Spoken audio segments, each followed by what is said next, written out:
রাজশাহী থেকে নাটোর অভিমুখে বালুবাহী একটি ট্রাক যাচ্ছিল। পথে পুঠিয়া উপজেলার ঝলমলিয়া এলাকায় পৌঁছালে ট্রাকটি হঠাৎ নিয়ন্ত্রণ হারিয়ে সড়কের পাশের কলারহাটে ঢুকে পড়ে। এ সময় ট্রাকের নিচে চাপা পড়ে ঘটনাস্থলেই 4 জনের মৃত্যু হয়। গুরুতর আহত অবস্থায় একজনকে উদ্ধার করে রাজশাহী মেডিকেল কলেজ হাসপাতালে পাঠানো হয়েছে।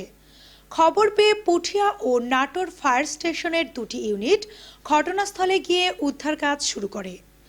নিহতরা হলেন নাটোর সদর উপজেলার কাফুরিয়া গ্রামের শাহিন আলীর ছেলে সিয়াম, পাইকপাড়া গ্রামের আক্কেল প্রামাণিকের ছেলে মুনকের প্রামাণিক, নাটোরের বাগাতিপাড়া উপজেলার সালাইনগর গ্রামের সৈয়দ উদ্দিনের ছেলে সেন্টু এবং রাজশাহী চারঘাট উপজেলার আক্কেলপুর গ্রামের মৃত মাহাতাব আলীর ছেলে ইসলাম উদ্দিন।